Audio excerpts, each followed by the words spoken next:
In this video, we're going to do another problem practicing the idea of limiting reactant. So this question says, magnesium metal reacts with aqueous silver nitrate to produce silver metal and magnesium nitrate. Write the balanced chemical reaction for this process. So magnesium metal, magnesium is Mg. It says it's a metal, which means it's in the solid state. And then silver nitrate, so silver is Ag. Silver is always a +1 ion. Nitrate is NO3, and that is a -1 polyatomic ion. If you're going to put silver and nitrate together, you would be making AgNO3, so just one of each. And it does say aqueous right there, so AQ produces silver metal. Okay, again, silver is Ag. They said silver metal, so I'll make it solid.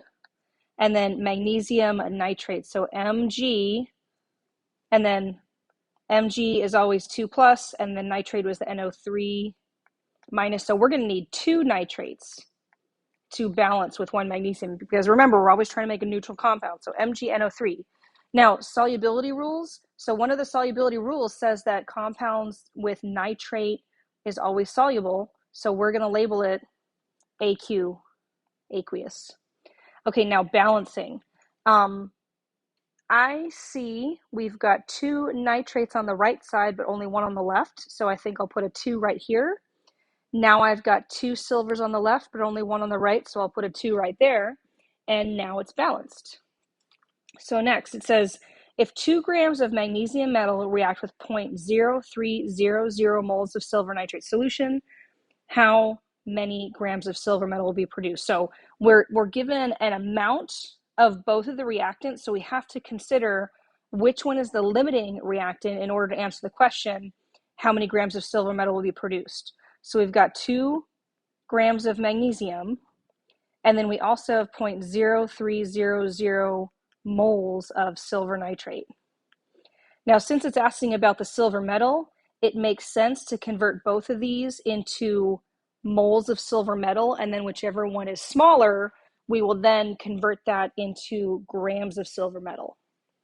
Now, for the magnesium, they did give us the number 2 is in grams, so we're going to have to do 2 conversions.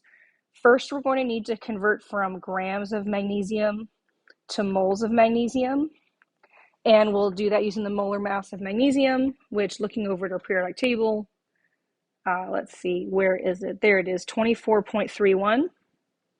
So 24.31 grams per mole. And then next, to go from moles of magnesium to moles of silver, we need to use the mole to mole ratio in the balanced chemical equation. So for every 1 mole of magnesium that reacts, we're going to make 2 moles of silver. So that's our setup.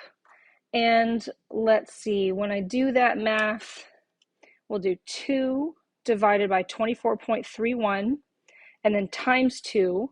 So I get 0.1645 moles of Ag. I'm keeping more sig figs than I need to, and that's okay.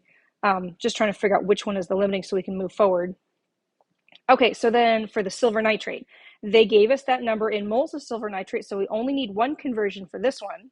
We need to go from moles of silver nitrate to moles of silver. We use the balanced chemical equation, so for every 2 moles of silver nitrate that react, 2 moles of silver are produced. So it's a 2-to-2 ratio. So that means we're going to make 0.0300 moles of silver.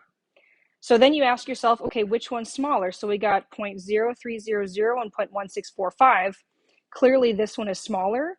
So that's the number we're going to use to actually answer the question, how many grams of silver metal will be produced? We know that we're going to make 0.0300 moles of silver. So now we just need to convert that into grams. So 0.0300 moles of Ag convert to grams. We'll have to multiply by the molar mass of silver. So that's my setup. Moles will cancel.